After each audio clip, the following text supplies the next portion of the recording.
दुनिया जो है वो कुदरती इलाज पे फिर वापस आ रही है जी एग्जैक्टली। लेकिन पाकिस्तान के अंदर जो तिब है ये जवाल पजीर होती जा रही है। ऐसा ही वजह क्या है? वो एक मिसाल देते हैं, पांचों उंगली एक जैसी नहीं होती। जो हमारी तरह हम जैसे और भी हकीम होंगे, पढ़े लिखे हकीम बहुत कम होते जा रहे हैं। उसकी रीज़न सिर्फ एक ही है, हमारी जो एनसीटी है इस पे ज़्यादा तवज्जो नहीं दे रही। वो इसलिए कि जब हम पढ़ रहे थे, मैंने भी अपनी जब ज़माना तालिब इल्मी में जब ये चीज़ें नोटिस की, वो ये थी कि जो पढ़ने वाले स्टूडेंट हैं वो पढ़ रहे हैं, लेकिन फिर उनको मोटिवेट नहीं किया जा रहा। लेकिन जो स्टूडेंट थे, कुछ ऐसे मैं नाम नहीं लेना चाहूँगी, वो जो रिश्वत खोरी से ये एग्ज़ाम पूरे करते हैं, कंप्लीट करते हैं, वो लोग जब माशरे में हकीम बन के बैठते हैं तो फिर वो हमारा नाम बदनाम करते हैं। हकीम ने ये मेडिसिन दे दी, वो दे दी, ये हो गया, वो हो गया। हिकमत, समंदर को कूजे में बंद करना इज़ हिकमत, लेकिन ये हो नहीं सकती। हिकमत में बहुत वुसअत है। तो अब ये जो जवाल है ये मजीद आगे बढ़ेगा या इसको कंट्रोल करने के लिए कोई हिकमत अमली हो मेरी तो रही है? दुआ है ये जवाल आगे ना बढ़े, इसमें जिद्दत आनी चाहिए और पढ़े लिखे हकीम आने चाहिए, हमारा एक नाम होना चाहिए। मेरा तो ज़ाती ख्याल ये है। आपके पास मर्द भी आते हैं जी जी। तो उनको कैसे ट्रीट करती हैं आप?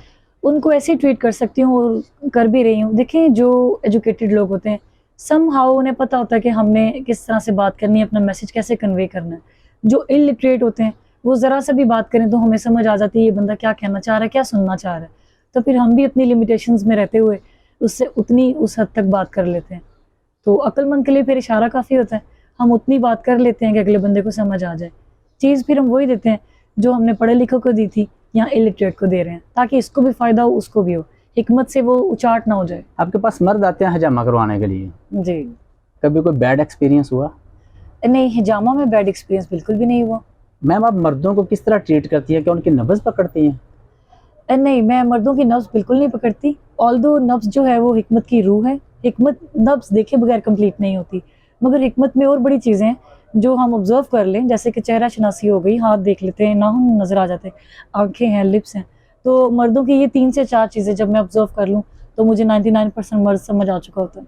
चेहरा शनासी कैसे करते हैं आप लोग, ये क्या चीज़ है? जी बिल्कुल, बड़ा बेहतरीन सवाल किया बिलाल साहब आपने। ऐसा है कि जो भी मर्ज़ होगा उसके असरात सबसे पहले चेहरे पे आएँगे। चेहरा ही वो वाहिद ऐसी जगह है इंसान की कि उसके ऊपर हमें रौनक नज़र आएगी, मुर्दनी नज़र आएगी। इसी तरह से मर्ज़ के हिसाब से चेहरे की रंगत बदली हुई नज़र आ जाती है। जैसा कि अगर आपने सुना होगा, आजकल हेपेटाइटिस आम है, वो स्टैग्नेंट वाटर पीने से ज़्यादातर हो जाता है।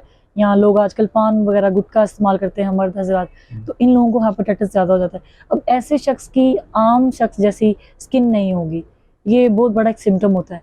प्लस फिर उनकी आँखों की वो चमक नहीं होती जो दूसरे पर्सन्स की होगी, नॉर्मल पर्सन्स की। इस तरह से पता चलता है। अब चेहरे के ऊपर आपको देख के कैसे पता चलता है कि इस बंदे के गुर्दे ख़राब हैं, इसके फेफड़े ख़राब हैं, इसको यानी कि मैदे का मसला है जी जी या इसके अंदर हीट है? जी। बिलाल साहब, ऐसा है कि शायद आपने भी वो पुरानी कुछ दकियानुसी बातें सुन रखी हैं कि शायद हकीमों के पास वही रूहानी अमलियात होते हैं, तावीज़ धागे होते हैं। There is nothing like that.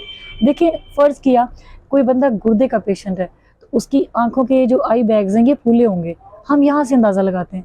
इसी तरह से अभी आपने बात की, जो बंदा फेफड़े का जो है पेशेंट है, अब उसे ये पता नहीं चल रहा था लेकिन वो अपने नॉस्ट्रल्स फुलाकर बात कर रहा होता है, ठीक है।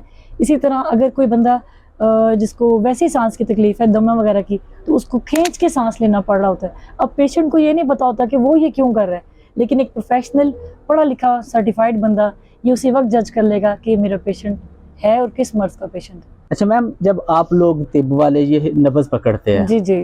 तो नब्ज़ जो होती है ये तो सबकी एक जैसे है, दिल की धड़कन के साथ, तो यहाँ से कैसे आप लोग जज कर लेते हैं?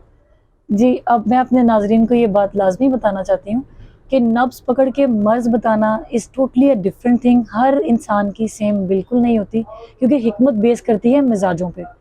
इंसान के 4 मिजाज है जिनका कुरान पाक में ज़िक्र भी है, जैसे कि खून, बलगम, सुफ़रा, सौदा, ये 4 मिजाज होते हैं।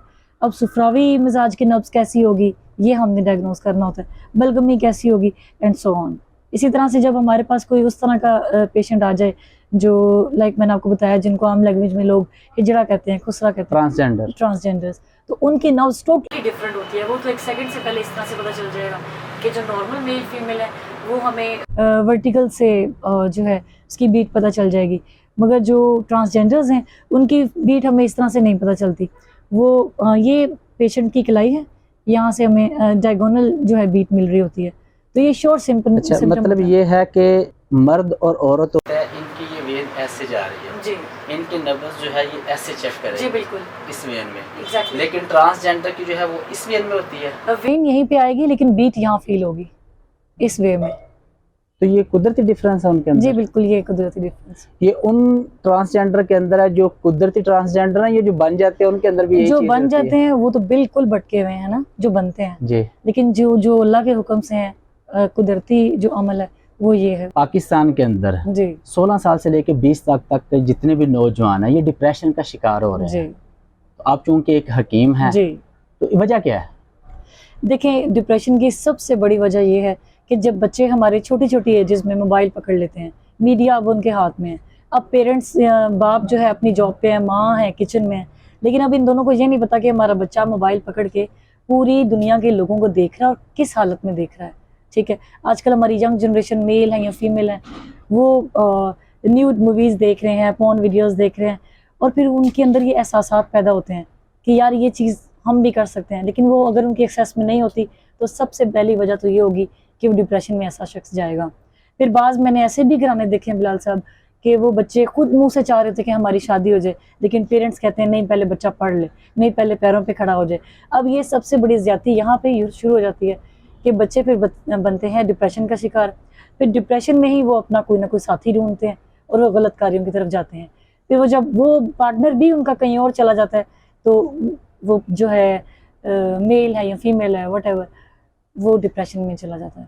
और ये हमारे मुल्क का सबसे बड़ा अलमिया यही है कि हमारे यहाँ अगर बास चीज़ों पे बैन कर दिया जाए, हर चीज़ की एक्सेस एज लिमिट तक रख दी जाए, तो आई थिंक डिप्रेशन में कमी लाई जा सकती है। आपका ख्याल ये है कि ये जो इंटरनेट है घरों के अंदर, जी माँ बाप का कमरा अलग है, बेटी का बेटे का अलग अलग जी कमरा है, सबके पास लैपटॉप जी भी है, मोबाइल भी हैं, वाईफाई भी लगा हुआ है, जी तो बेस जो है असल ये चीज़ है।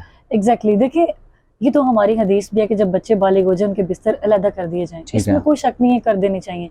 लेकिन उसके बाद उन पे चेक एंड बैलेंस इस तरह से रखा जाए, कुछ टाइम पे सही हो जाए कि उसके बाद उन्हें ना तो मोबाइल मिलेगा ना वो टीवी देखेंगे, बस वो सोएंगे। तो डिप्रेशन में बच्चे वही जा रहे हैं जो रात रात भर जागते हैं और इस तरह की चीज़ें देखते हैं, और लेकिन सुबह उठते हैं उन्हें कुछ भी मुयसर नहीं होता। उन्हें स्कूल जाना पड़ता है, उन्हें कॉलेज जाना पड़ता है, पढ़ना पड़ता है, तो ये डिप्रेशन में जाते हैं।